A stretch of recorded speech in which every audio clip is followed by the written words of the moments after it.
እንግዲህ ቤተሰብ ዛሬ ትናንትና ልክ እንደተናገሩት አብርሃም አሳስራቸዋለሁ ብሎ ተናግሮ ነበረ።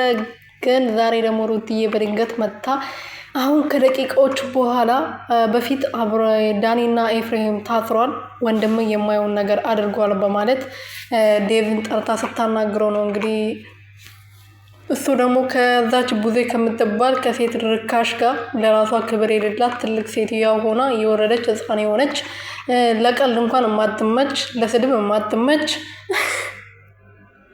የምሬን እኮ ነው። ለስድብ እንኳን አትመችም እኮ ለመስደብ ራሱ የሆነ ትሳቀቃላችሁ። የምር ትልቅ ሰው አይደለች እንደ እድሜዋ አትሆንም።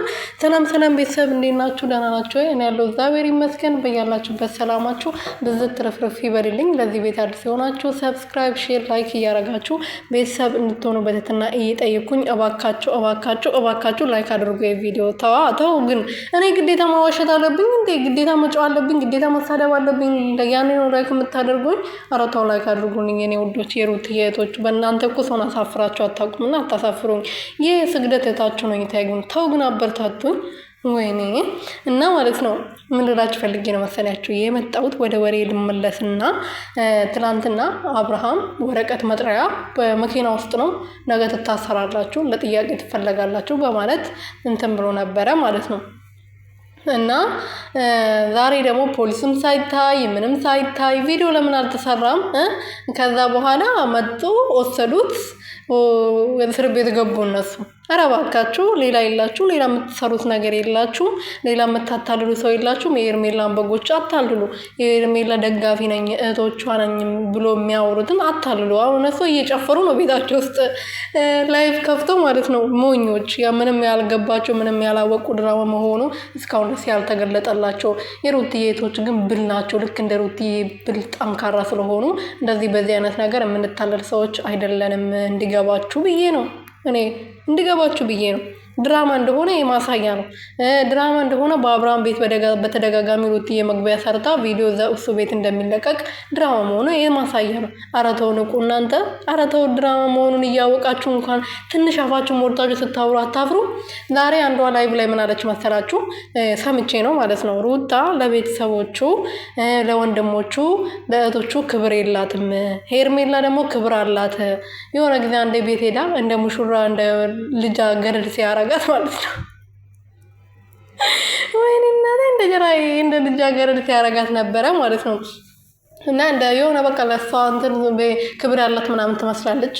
አውቃ አንገት ትደፋለች።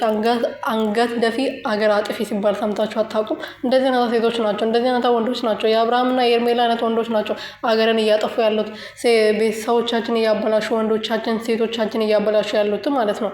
እና ሩታ ለቤተሰቦቿ ክብር የላትም ስትል በጣም አፈርኩባት። ራሷ ክብር ቢኖራት እዛ ላይ ወጥታ ትልቅ ሴት ሆና ባልተጣጣች ነበር፣ ልክ እንደ ተልባ ማለት ነው። እና ምን ልላችሁ ፈልጌ ነው ሩትዬ ከማንም እዚህ ዩቱብ ላይ ካሉ ሴቶች እኔ እንጂ አላቅም፣ ሌሎቹም በደንብ ስለማልከታተላቸው እንደዚህ ነው ብዬ መናገር አልፈልግም። ግን ከማውቃቸው ሴቶች እንደ ፍቅርና እንደ ሩትዬ በአለባበስም ቢሆን ሩትዬ የሆነ ጊዜ አለባበሷ እንትን ብሎ ነበረ። አለባበሷን አስካክላለች። መጀመሪያ ስትመጣም በጣም ደስ የሚል አለባበስ፣ የትኛው ልብስ ብትለብስ ቡትቱ እንኳን ብትለብስ የሚያምርባት ሴት ነች። እና ሜካፕ በታበዛም በራሷ ነገር ነበረ የምትዋበው። ይሄ ዊግ ራሷ በቃ ገንዘብ ሲመጣ ደግሞ ለውጥ ነው፣ በቃ ይለወጣል ሰው እኮ የሚሰራው ደግሞ ለመለወጥ ነገር ሌላ ህይወቱን ለመኖር የተሻለ ነገር ለማድረግ የተሻለ ለመልበስ የተሻለ ጫማ ለማድረግ ነው የሚሰራው። የተሻለ ቤት እንዲኖረው የተሻለ መኪና እንዲኖረው ነው አይደለም ሰው የሚሰራው። እኛውን እዚህ የመጣ ነው ልክ እንደ በፊቱ እዛ ቁጭ ማለት አቅቶን አይደለም፣ መቀመጫ አጥተን አይደለም እዚህ የመጣ ነው አይደለም። ሰርተን ራሳችን ለውጠን ለቤተሰቦቻችን ማድረግ ያለብን ነገር አድርገን ነገ አገር ገብተን ትዳር ይዘን ለመኖር ነው፣ ለውጥ ለማግኘት ማለት ነው። ስለዚህ ሩትዬም ሰራች፣ ተለወጠች። አለባበሷ በፊትም ቆንጆ ነው፣ በጣም የሚያምርባት፣ የትኛውም ነገር ብትለብስ ቆንጅዬ ስነ ስርዓት ያላት በጣም ጠንካራ ሴት ነበረች። አሁንም እንደዛው ማለት ነው። እና ስነ ስርዓት የላትም፣ ለቤተሰቦቹ ክብር የላትም ብላ ስትናገር በጣም ነው ያፈርኩባት፣ በራሷ ማለት ነው።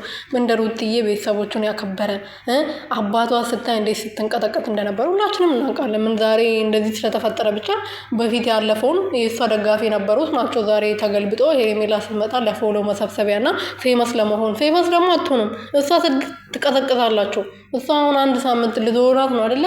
15 ቀን ከሆነች ትቀዘቅዛላችሁ፣ ከዛ ትመለሳላችሁ ወደ ራሳችሁ። ስለዚህ ይሄ ማወቅ ያስፈልጋል። ሰው ከመጣው ከሄደውም ጋር አይደለም መራመድ ያለባችሁ።